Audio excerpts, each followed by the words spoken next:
Meron hong kabusadong online lending apps na na submitting entity ng CIC. Meron po. Okay? Meron din pong mga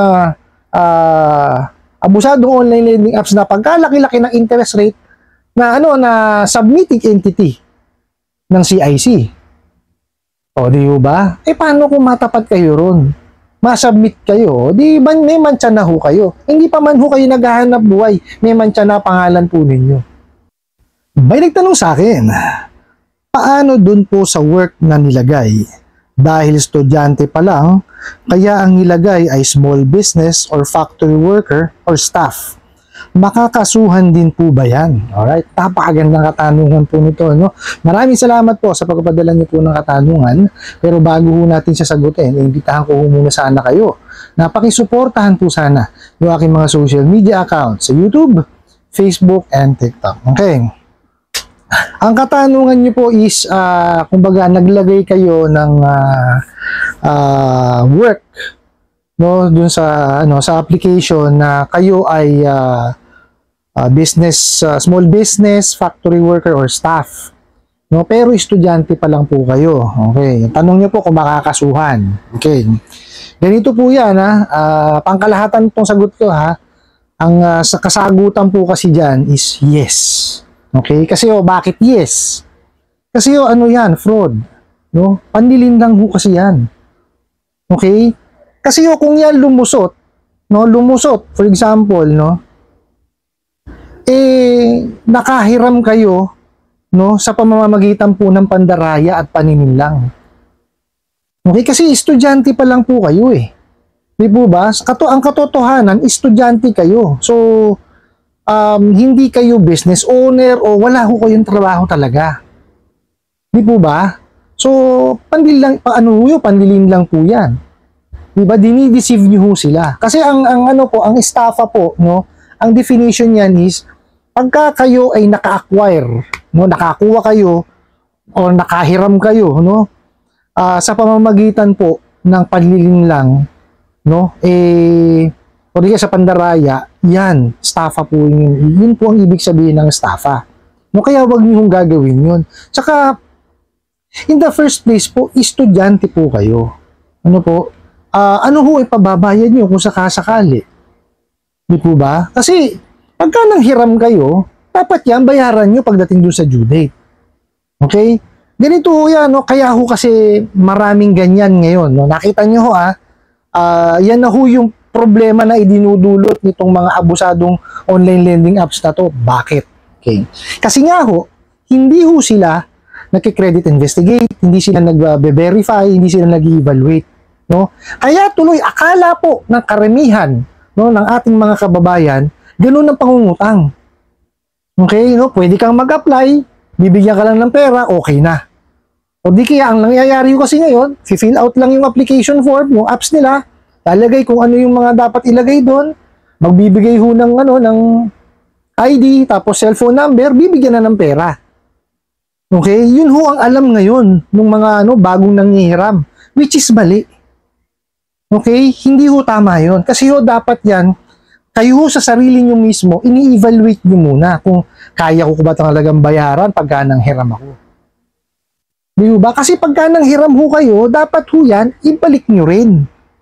Okay, para lang ho yan kuwari, kayo magkapatid, di ba? Hiniram mo yung damit ng kapatid mo, sinuot mo. O kayo, pagkatapos yung hiramin yun, lalaban mo, isusuli mo rin. Ganon din lang ho sa pagpapautang. Kaya lang ho, siyempre, sa pagpapautang, negosyo ho yan, may tubo yan. Di ho, dapat ho yan, sinusunod kung ano man yung nakasado sa batas natin. Okay, ang nakasado kasi sa batas natin, pag 10,000 pababa, at hindi ho lalagpas sa 4 months yung termino, 15% po yan, yung pangkalahatan per month. Tapos yung karagdagang 5% po, kada buwan, pag kayo, lumagpas kayo dun sa due date po ninyo. Okay? Kaya po, lalo-lalo na ho dun sa mga estudyante, wala pa hong hanap buhay, wag niyo hong tangkain na mag-apply o manghiram dyan sa mga abusadong OLA na yan. Kasi, hindi ho talaga nagsisiaya, nagbe-verify o nag-i-evaluate. Sasakit lang ho ang ulo ninyo dyan. Bukod doon, baka mamaya matapat ho kayo doon sa mga abusadong OLA na may nakakapag access or nakakapag tawag dito, submit sa CIC. O nakita nyo, wala pa kayong hanap buhay, magkakaroon na kayo kagad ng ng mantsa sa CIC. Paano yan pag may trabaho na talaga kayo? O di ba? At kakailanganin nyo doon lang sa pagtatrabaho kayo eh. Paano kung papasukan ninyong kumpanya nagbe-verify po sa sa CIC. Makikita po may nahiram kayo doon. O hindi ho kayo matatanggap. No? Bukod do sa hindi matatanggap, di kaya baka baka pabayaran sa inyo ng buo 'yun. No, mainam sana kung pababayaran lang ng buo sa inyo, tapos tatanggapin din kayo ng kumpanya. Paano kung hindi kayo tanggapin? Di po ba? Marami na hong kumpanyang ganyan ngayon, lalo ho pagka involved po sa financing. No, pati ho sa bangko. Paano kung meron nga kayo na di ba? So, mahihirapan ho kayo maghanap ng trabaho. Bukod ho doon, paano kung kailangan nyo talaga manghiram na? May mantsa kayo. Di ba? Baka mahirapan ho kayo makapanghiram. Baka lang naman ho mahirapan. Kasi hindi naman ho lahat ng mga financing, lending at bangko is pag kayo may mantsa kayo doon, hindi na kayo ma-approvean. Pwede naman nila kayong approvean pa rin. Kaya lang, hindi naman ho siguro doon sa nire-request nyo. For example, nagre-request kayo 100,000. Baka pahiramin kayo 5,000, 10,000, 20,000. Depende ho yan. Kasi it varies from lending to lending No, iba-iba ho yan. No, kada kumpanya ho, iba-iba ng policy yan. No, kaya hindi po pwedeng sabihin nyo si ABC Lending kaparehas ni 1, 2, 3 Lending. Hindi ho. Iba-iba ho ng patakaran yan. Ano po? Ako ho, ang dami ko naman napasok na lending tsaka mga financing. Iba-iba ho ng patakaran. No? So, wag niyo hong kaugalian na ganyan. Alam niyo naman hong estudyante po kayo. No? Siguro kung working student kayo, pwede. No? Tapos sa tingin nyo kaya nyong bayaran. No, pero make sure po na review nyo muna. Gumawa ho muna kayo ng due diligence ninyo na i-check yung legitimacy nung lending na hihiraman po ninyo, no? Tapos yung mga reviews basahin po ninyo. Okay? Kasi yung importante 'yon. Kasi baka mamaya yung mahihiraman po ninyo, nakuha nyo nga yung pera. Kaya lang hindi naman yun yung amount na ini-expect mo. Diba? For example, lang napautang sa'yo 1,000, approve, 500 lang ibibigay, so dismayado ka na kagad.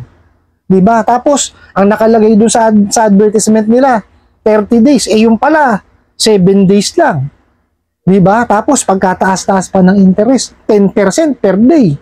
Samantalang ang nakalagay dun sa ceiling on interest rate, pagka 10,000 pababa at hindi lalagpas sa 4 months, ang termino, dapat yun, 15% lang sa loob na isang buwan.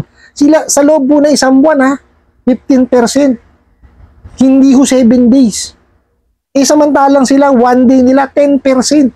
So, nakita nyo, grabe. Diba? Isa't kalahating araw lang ang katumbas ng pang isang buwan nila. Ganyan ho, kaabusado yung mga bugok na yan. Di ho ba? So, dun ho sa nagtanong, wag niyo hong gawin. Kasi baka mamaya, matapat ho kayo. Di kaya makawilihan ninyo.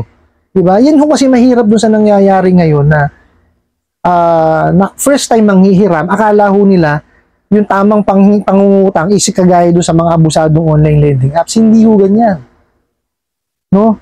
Ang totoong pagpapautang po, pag doon kayo, meron ho yung CI, may verification yan, may evaluation po. No? Doon ho hindi kayo lulusot. Okay po? Diyan sa mga abusadong online lending apps, makakalusot kayo. Totoo po yan. Baka kahit kapapanganak nga lang ho, papautangin ng mga bugok na yan Di ba? Kasi yan lang ang gusto niyan. Dahil nga, eto nga, kagaya rin sinabi ko sa inyo kahapon, di ba? Sa video ko kahapon, di umano raw po yung mga yan is connected sa Pogo. Pagka konektado ka sa Pogo, ang Pogo po kasi is di ba? Sugal o illegal. Di ang gagawin po niyan? Di umano, naglilinis lang ho ng pera. Di umano, sila daw ho ay money laundering lang. So, ang gagawin talaga yan, ililinisin lang, magpapautang lang na magpapautang yan, pikit mata. Di ho ba? Para lang malinis yung pera nila. Yun ho ang mahirap dyan. Kaya huwag nyo papasukin yung ganyan kasi Unang-una ho, di ba kagaya ng sinabi ko kanina, magkakamantsa pangalan po ninyo. Pagka kayo ho, natapat dun sa mga abusadong online lending, meron ho abusadong online lending apps na ano ho, na submitting entity ng CIC. Meron po. Okay? Meron din pong mga abusadong online lending apps na pagkalaki-laki ng interest rate na ano na submitting entity ng CIC. O, di ba? Paano kung matapat kayo ron? Ma-submit kayo, di ba may mantsa na ho kayo? Hindi pa man ho kayo naghahanap buhay, may mantsa na pangalan po ninyo.